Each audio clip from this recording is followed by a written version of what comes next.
Hello friends, welcome to Learners Forum. Next number MOSFET amplifier பத்தி பார்க்கலாம். So instantaneous VGS gate source voltage is equal to VGSQ quotient point plus VI அப்படின்னு நமக்கு கிடைக்கும். So இதில் நம்ம VGSQ plus VGS அப்படின்னு நம்ம எழுதலாம். அதாவது DC component plus AC component அப்படின்னு represent பண்ணலாம். அதே மாதிரி instantaneous drain current எடுத்துக்கிட்டோம் அப்படின்னா it is equal to K into VGS minus VT the whole square. So இதை நம்ம expand பண்ணோம் அப்படின்னா அதாவது instantaneous value-வை normal value-வை பொறுத்து நம்ம expand பண்ணும்போது நமக்கு equation K into VGS minus VT the whole square plus 2K into VGSQ minus VT into VGS plus K VGS square அப்படின்னு கிடைக்கும். So இதுல இந்த first term வந்து DC component-ஐ represent பண்ணும். Second term வந்து time varying current component வந்து represent பண்ணும். Third வந்து it represents the harmonics. So harmonics minimize பண்றதுக்கு நம்ம என்ன condition maintain பண்ணணும் அப்படின்னா VGS value it should be very less than twice the value of VGSQ minus VT. Next transconductance என்ன அப்படிங்கறத பார்க்கலாம். So it is defined as GM which is equal to ratio of drain current divided by gate source voltage which is equal to 2K into VGSQ minus VT. இல்ல அப்படின்னா in terms of drain current எப்படி represent பண்ணலாம் அப்படின்னா twice the value of square root of K into IDQ. இதுல நம்ம IDQ ஓட value பாத்தீங்க அப்படின்னா K into VGSQ minus VT square அப்படின்னு கிடைக்கும். அதாவது ratio of output current to input voltage தான் நம்ம டிரான்ஸ்கண்டக்டன்ஸ் அப்படின்னு சொல்லுவோம். So it represents gain of the MOSFET. இப்போ ஸ்மால் சிக்னல் மாடல் எடுத்துக்கிட்டோம் அப்படின்னா அவுட்புட் வோல்டேஜ் வந்து it is VDS is equal to V0 அப்படின்னு ரெப்ரசென்ட் பண்ணுவோம் which is VDD minus ID into RD. Time varying output signal V0 is equal to VDS which is equal to minus ID into RD அப்படின்னு கிடைக்கும். இதுல நமக்கு ID யோட value in terms of channel length modulation lambda வச்சு எப்படி represent பண்ணுவோம் அப்படின்னா K into VGS minus VT the whole square into 1 plus lambda into VDS அப்படின்னு கிடைக்கும். இதுல இந்த lambda அப்படிங்கிறது தான் நம்ம channel length modulation அப்படின்னு சொல்லுவோம். Small signal output resistance உடைய value R0 is equal to dou ID by dou VDS the whole inverse at VGS is equal to constant value. அதாவது இங்கே நம்ம drain current to voltage தான் எடுத்திருக்கோம். So lambda அப்படின்னு represent பண்ணிக்கலாம் into IDQ. ஏன்னா drain current தான் நம்ம இந்த மாதிரி represent பண்ணுவோம். So lambda into IDQ the whole inverse அப்படின்னு கிடைக்கும். So இப்போ first நம்ம common source amplifier உடைய analysis பத்தி பார்க்கலாம். So அதனுடைய parametersல first நம்ம பார்க்க போறது output voltage is equal to minus GM VGS R0 parallel to RD and input voltage வந்து it is equal to gate source voltage VGS.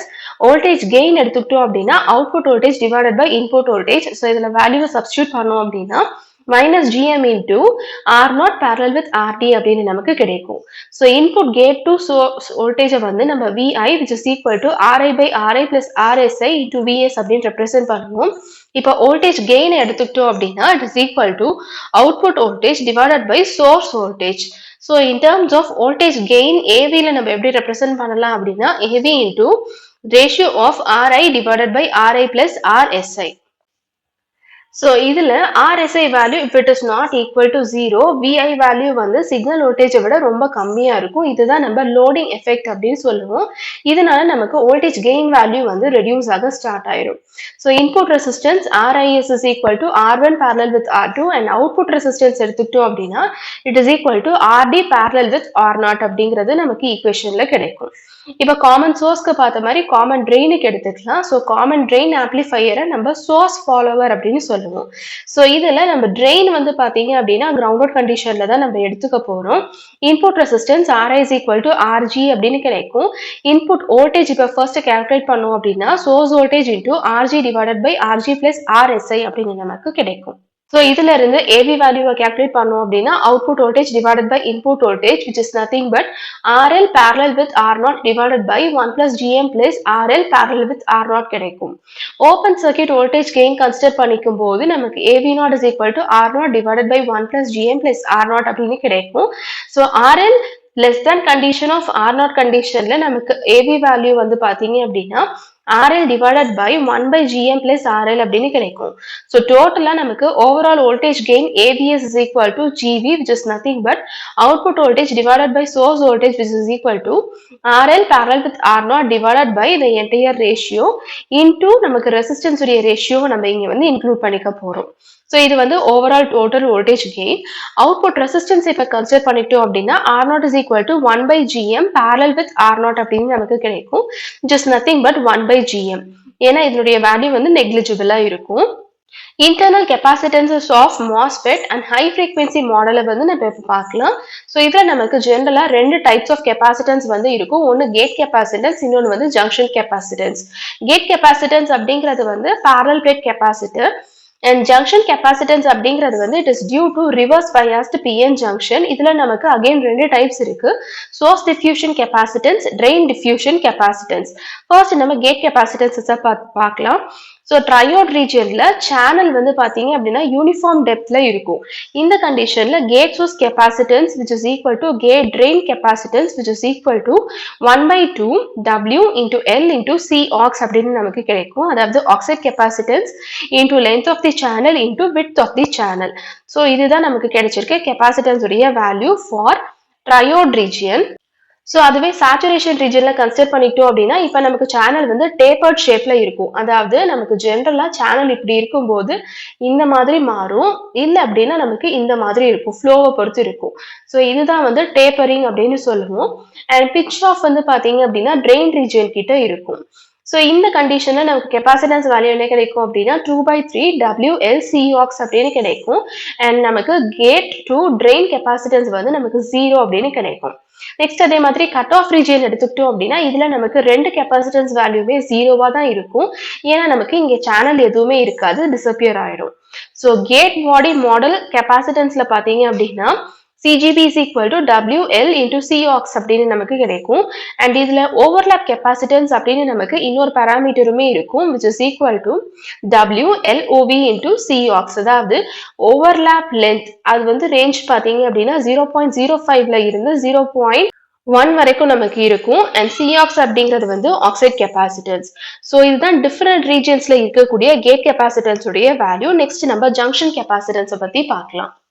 So junction capacitanceல source diffusion capacitance and drain diffusion capacitance அப்படி ரெண்டு பார்த்தோம். First நம்ம source பத்தி பார்க்கலாம். Source diffusion capacitance CSB is equal to CSB0 divided by 1 plus VSB by V0. இதுல CSB0 அப்படிங்கிறது வந்து it is the value of CSB. அதாவது இதே value at 0 body source bias. So bias value 0 maintain ஆயிருக்கும் போது இருக்கிற வேல்யூ தான் இந்த CSB0. VSR அப்படிங்கிறது வந்துட்டு reverse bias voltage, அதாவது VSB. V0 அப்படிங்கிறது வந்து built in voltage which is from 0.6 to 0.8 volt. அதே மாதிரி drain diffusion capacitance எடுத்துக்கிட்டோம் அப்படின்னா CDB is equal to CDB0 divided by 1 plus VDB by V0 அப்படின்னு கிடைக்கும். Unity gain frequency FT அப்படிங்கிறது இங்க ஒரு முக்கியமான parameter. அதாவது frequency at which short circuit current gain is equal to unity. So short circuit பண்ணும்போது இருக்கிற கெயின் வேல்யூ நமக்கு யூனிட்டியா மெயின்டைன் ஆகுற அந்த ஃப்ரீக்வன்சியை தான் நம்ம யூனிட்டி கெயின் ஃப்ரீக்வன்சி FT அப்படின்னு சொல்லுவோம் which is equal to GM divided by 2pi into CGS plus CGD. இப்போ frequency response of common source amplifier பார்க்கலாம். ஸோ இந்த கண்டிஷன்ல நமக்கு IL is equal to load current which is equal to GM into VGS minus IG pi அப்படின்னு கிடைக்கும். IGD அப்படின்னு நமக்கு கிடைக்கும். ஸோ இந்த ஃபர்ஸ்ட் டேர்ம் வந்து output current of MOSFET and second term வந்து பாத்தீங்க அப்படின்னா current supplied through gate to drain of capacitance. So equivalent capacitance value C equivalent is equal to 1 plus AV into CGD அப்படின்னு கிடைக்கும். AV அப்படிங்கிறது voltage gain which is output voltage divided by input voltage. So இதனுடைய value minus GM into RL dash அப்படின்னு கிடைக்கும். So இந்த வேல்யூவை substitute பண்ணோம் அப்படின்னா நமக்கு ஈக்குவலன்ட் கெபாசிட்டன்ஸ் ஓட வேல்யூ நமக்கு இந்த மாதிரி சேஞ்ச் ஆகும். ஸோ இன்புட் சைட்ல டோட்டல் கெபாசிட்டன்ஸ் வேல்யூ வந்து it is equal to gate to source capacitance plus the equal capacitance. ஸோ இந்த வேல்யூவை எடுத்து இதுல ரீப்ளேஸ் பண்ணோம் அப்படின்னா நமக்கு தேவையான இன்புட் கெபாசிட்டன்ஸ் வந்து இப்ப கிடைக்கும். அதே மாதிரி டோட்டல் ரெசிஸ்டன்ஸை கால்குலேட் பண்ணோம் அப்படின்னா which is equal to RSI parallel with RG அப்படின்னு நமக்கு கிடைக்கும். And time constant tau is equal to RC நம்ம சப்ஸ்டியூட் பண்ணும்போது it is equal to RSI dash into Cin அப்படின்னு நமக்கு கிடைக்கும். ஸோ இதுல இருந்து நமக்கு ஹை ஃப்ரீக்வன்சி வேல்யூ வந்து இட் இஸ் ஈக்குவல் டு 1/2 ஜென்ரலா நமக்கு RC அப்படின்னு இருக்கும். இங்க நமக்கு RNCக்கு பதிலா RSI dash அதாவது total resistance and total input capacitance ஓட வேல்யூ நம்ம இங்க ரீப்ளேஸ் பண்ணணும். So 1/2 into RSI dash into Cin அப்படின்னு கிடைக்கும். இதெல்லாம் தான் ஹை ஃப்ரீக்வன்சியுடைய ரெஸ்பான்ஸ் பாராமீட்டர்ஸ். இப்ப அதே மாதிரி லோ ஃப்ரீக்வென்சி ரெஸ்பான்ஸ பத்தி பார்க்கலாம். கார்னர் ஃப்ரீக்வென்சி வந்து நமக்கு 3 ஆர்சி நெட்வொர்க்ஸ்னால நமக்கு கிரியேட் ஆகும். ஸோ ஒவ்வொரு நெட்வொர்க்ஸ்ல கிடைக்கிற ஒவ்வொரு கார்னர் ஃப்ரீக்வென்சிய நம்ம F1, F1 dash, F1 double dash அப்படின்னு ரெப்ரசென்ட் பண்ணலாம். F1 வந்து பார்த்தீங்க அப்படின்னா ஃபர்ஸ்ட் நெட்வொர்க்ல கிடைச்சிருக்க corner frequency which is equal to 1 by 2 pi C1 RSI plus RG அப்படின்னு கிடைக்கும். செகண்ட் நெட்வொர்க்னால கிடைக்கிற கார்னர் ஃப்ரீக்வென்சி வந்து பார்த்தீங்கன்னா F1 dash which is equal to GM by 2 pi CS அப்படின்னு கிடைக்கும். And third நெட்வொர்க்கால கிடைக்கிற ஃப்ரீக்வென்சியோட value 1 by 2 pi C2 into RD plus RL அப்படின்னு நமக்கு கிடைக்கும். ஸோ இதை பேஸ் பண்ணி நம்ம ஓவரால் ஃப்ரீக்வென்சியோட ட்ரான்ஸ்ஃபர் ஃபங்க்ஷனை வந்து எழுதலாம். So V0 by Vs தான் நமக்கு transfer function output by input which is equal to minus Rg by Rg plus RSI into Gm into Rd parallel with RL and இங்க வந்து பாத்தீங்க அப்படின்னா in terms of polesல நம்ம வந்து represent பண்ணிருக்கோம் S by S plus omega 1 S by S plus omega 1 dash and into S by S plus omega 2 dash அதாவது omega 1 double dash. இப்போ நம்ம பார்த்த 3 different corner frequencies ஏத்த மாதிரி நமக்கு இங்க 3 values வந்து create ஆகும். ஸோ இதுதான் MOSFET amplifiers உடைய small and large signal analysis and frequency response உடைய parameters.